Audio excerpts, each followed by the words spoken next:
طرف سے آپ سب کو سلام۔ میں چاہوں گی کہ کلام مقدس کی تعظیم میں ہم سب اپنے قدموں پر کھڑے ہوں۔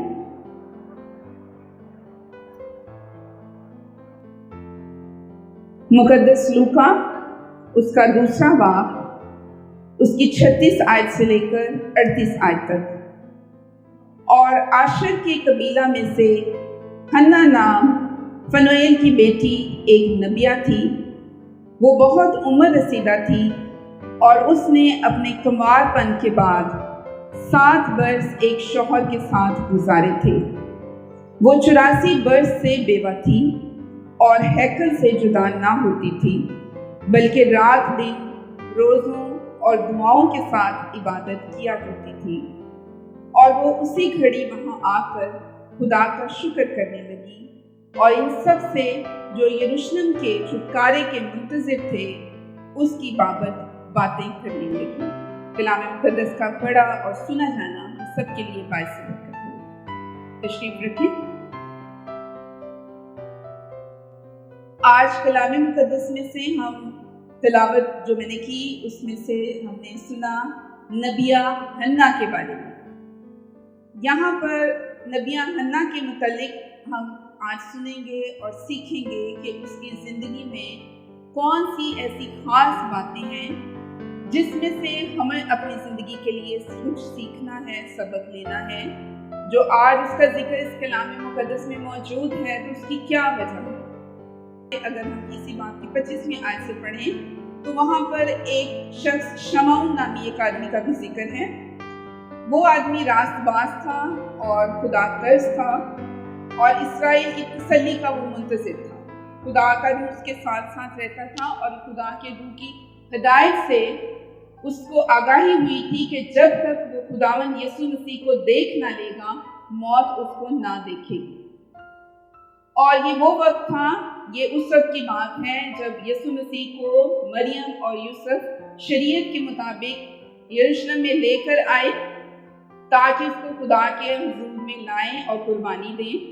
یہ اسی وقت کی بات ہے جب اس شمعون نامی شخص نے دیکھا کہ مریم اور یوسف خدا یسوع مسیح کو لے آئے ہیں۔ اس وقت وہ بچہ ہی تھا، تو چونکہ وہ راست باز تھا، وہ خدا کے ساتھ ساتھ چلتا تھا، تو اس کو پتہ چل گیا کہ یہی وہ نجات دہندہ ہے جس کی آمد کا ذکر تھا۔ اور اس نے جب اس کو اٹھایا، اپنی گود میں لیا، تو اس نے خداوند کی حمد کی، شکر کیا اور کہا کہ اے مالک، اب تو اپنے خادم کو اپنے قول کی موافق سلامتی سے رخصت کر، کیونکہ میں نے تیری نجات دیکھ لی ہے۔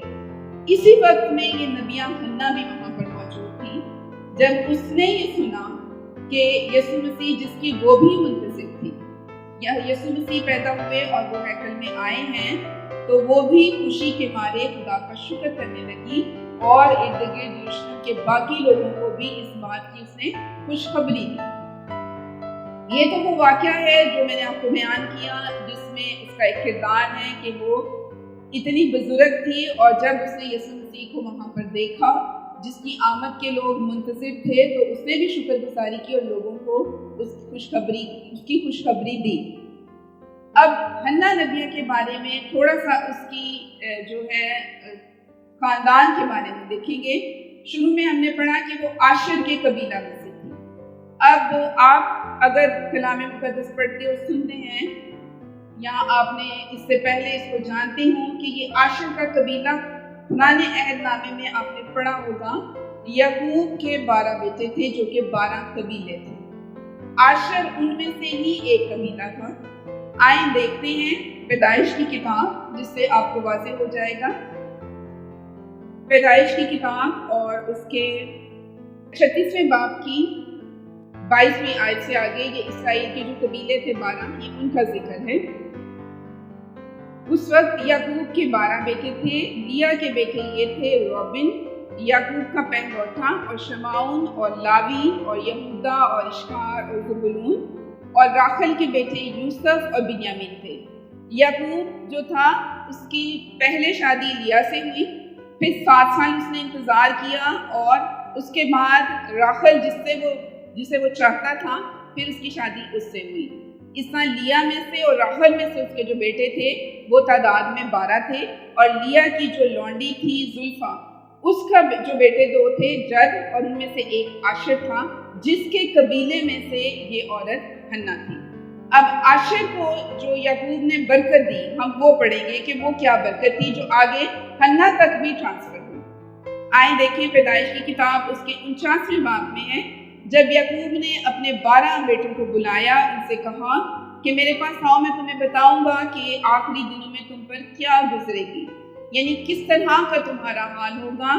وہ انہیں برکت دیتا ہے، ان کی آئندہ زندگی کے بارے میں ان کے لیے برکت کے الفاظ ادا کرتا ہے، اور عاشر کے لیے اس کے الفاظ یہ تھے، اس قبیلے کے لیے اپنے اس بیٹے کے لیے اس کے الفاظ تھے، عاشر نفیس اناج پیدا کیا کرے گا اور بادشاہوں کے لائق لذیذ اشیاء مہیا کرے گا، یعنی دولت مند اور مالدار قبیلہ تھا، جس میں سے یہ حنا جو ہے اس قبیلے میں سے آگے آئی جو خدا یسوع مسیح کی منتظر تھی۔ اب وہ ہم نے پڑھا کہ وہ 7 سال تک اپنے شوہر کے ساتھ 7 سال تک رہی، اس کے بعد اس کا شوہر مر گیا، لیکن اس نے، حالانکہ کلام مقدس اجازت دیتا ہے کہ اگر شوہر مر جائے تو عورت دوسرا نکاح کر سکتی ہے، شادی کر سکتی ہے، لیکن اس نے بیوہ ہونا اور خدا کی حضوری میں رہنا زیادہ پسند کیا، اور اس دور میں کم عمری میں شادیاں ہو جاتی تھیں۔ 13 یا 14 سال کی عمر میں اگر اس کی شادی ہوئی اور 7 سال اس نے اپنے شوہر کے ساتھ گزارے ہوں گے، تو 20 سال میں جب وہ بیوہ ہوئی تو 84 برس مزید اس نے بیوگی کی حالت میں گزارے۔ یعنی جب یہ واقعہ، جب اس نے یسوع مسیح کو دیکھا اور وہ شکر گزاری کرتی ہوئی وہ خوشخبری سب کو دیتی ہے، تو اس وقت تقریباً وہ 104 یا 105 برس کی تھی۔ اتنا لمبا عرصہ اس نے کہاں پہ گزارا؟ اس نے اس بات کے افسوس میں یا خدا سے گلہ کرتے ہوئے نہیں گزارا کہ میں تو جوان ہی تھی کہ تو نے مجھ سے میرا شوہر لے لیا، گلہ کرتے ہوئے، بڑبڑاتے ہوئے یا خدا کے سامنے کسی بھی طرح کا شکوہ کرتے ہوئے اس نے یہ عرصہ نہیں گزارا۔ 84 سال ایک بہت بڑا لمبا عرصہ ہے جو اس نے کس طرح سے گزارا؟ خدا کے حضور میں دعا کرتے ہوئے، اور نہ صرف دعا کرتے ہوئے بلکہ روزے کے ساتھ دعا کرتے ہوئے اس نے یہ عرصہ گزارا، اور وہ اسی چیز کی منتظر تھی کہ وہ مسیحا کو دیکھ سکے۔ نئے عہد نامے میں یہ واحد عورت ہے جس کو نبیہ بھی کہا گیا۔ نبیہ اسی لیے کہا گیا کہ اس کا اپنے خدا کے ساتھ ایک مضبوط تعلق تھا، وہ خدا کے ساتھ زندگی گزار رہی تھی، اور وہ یسوع مسیح جو نجات دہندہ ہے اس کی آمد کی منتظر تھی، اور وہ گواہ بنی، شمعون نامی شخص اور وہ دونوں گواہ بنے کہ یسوع مسیح جس کی قوم منتظر تھی، جس کے آنے کے لوگ منتظر تھے کہ وہ نجات دہندہ آئے گا اور ہمیں خلاصی بخشے گا، یہ دونوں اس بات کے گواہ ہوئے۔ انہوں نے یسوع مسیح کو خود دیکھا اور اس بات کی گواہی دوسروں کو بھی دی۔ اب ہمارے لیے اس میں سے کیا سبق ہے؟ اگرچہ وہ عمر رسیدہ تھی، بیوہ تھی، بزرگ بھی تھی، اور اس کے لیے اس عمر میں مشکل تھا دعا اور روزہ اور دن اور رات، یہ لکھا ہوا ہے کہ وہ دن اور رات دعا اور روزے میں رہتی تھی۔ تو ہمارے لیے اس میں سبق کیا ہے؟ شاید ہم میں سے اس جگہ پر یا ہمارے ارد گرد بھی کوئی 104 یا 5 برس کا ہمیں نظر نہیں آئے۔ اس لحاظ سے ہم سب بڑے جوان ہیں، ہماری عمر ابھی وہاں تک نہیں پہنچی، لیکن ہمیں غور یہ کرنا ہے کہ ہم کتنا سبق خدا کو دیتے ہیں، ہم کتنا سا ٹائم گزارتے ہیں خدا کے ساتھ، کتنی سی دعا کرتے ہیں، ہماری شخصی، ہماری پرسنل پریئر کتنی سی ہے، ہمارا اپنے خدا کے ساتھ تعلق کیا ہے، اس کا اپنے خدا کے ساتھ تعلق تھا تو خدا نے اس کے ذریعہ سے یہ گواہی دوسروں تک پہنچائی۔ آج دوبارہ یسوع مسیح نے پیدا ہونا تو نہیں ہے، لیکن اس نے دوسری دفعہ آنا ضرور ہے، تو ہمارے پاس خوشخبری کیا ہے جو ہم نے دینی ہے؟ لیکن ہم خوشخبری اسی وقت دے سکتے ہیں جب ہم خدا کے حضور میں اس کے قدموں میں رہیں گے، دعا کے ساتھ، روزے ریاضت کے ساتھ ہم تیار ہوں گے کہ خدا ہمارے وسیلہ سے یہ خوشخبری دوسروں تک بھی پہنچائے۔ ہم اس کی دوسری آمد کے لیے اپنے آپ کو تیار کریں گے، اور اس کے لیے ضروری ہے کہ ہم اس کے قدموں میں رہیں، اس کی حضوری میں رہیں، اپنا تعلق دعا اور روزے کے ساتھ اس کے ساتھ اپنے تعلق کو مضبوط کریں، تاکہ ہمارے وسیلہ سے خدا یہ کام ہم بھی اس کے لیے پسندیدہ ہوں، وہ ہمارے ذریعے سے بھی یہ خوشخبری دوسروں تک پہنچائے۔ پچھلے سنڈے کو ذکر تھا توڑوں کا، کہ ہمیں خدا نے خوبیاں صلاحیتیں دی ہوئی ہیں، تو اس عورت کو بھی خدا نے استعمال کیا۔ بے شک وہ عمر رسیدہ تھی، بیوہ تھی، اس کے لیے شاید یہ آج کے دور میں اگر دیکھیں نا تو اگر جوان عمر میں اگر کوئی بیوہ ہو جاتی ہے تو وہ بالکل مایوس اور نا امید ہو جاتی ہے۔ بہت سو کو آپ نے بھی دیکھا ہوگا، میں نے بھی دیکھا ہے، لیکن خدا ہماری زندہ امید ہے۔ ہم نے دنیاوی فکروں اور دنیاوی کاموں کو اور دنیاوی باتوں کو نہیں دیکھنا، ہم نے روحانی باتوں کی فکر میں رہنا ہے۔ اس زندگی نے ایک دن ختم ہو جانا ہے۔ یسوع مسیح کی دوسری آمد کے لیے ہم نے اپنے آپ کو تیار کرنا ہے، اس کے ساتھ جڑے رہنا ہے، اس کے کلام سے ہم نے اپنی زندگیوں کے لیے سیکھنا، سبق لینا ہے۔ خدا جب بھی ہمیں موقع دیتا ہے، دنیاوی فکروں کے ساتھ ساتھ جب بھی خدا موقع دے تو اس وقت کو ہم نے گنوانا ہے، ہم نے اس وقت کو غنیمت جانتے ہوئے اس کے قدموں میں آنا ہے، چاہے چند لمحے کیوں نہ گزارے، اپنے خدا کے ساتھ اپنا وقت گزارے۔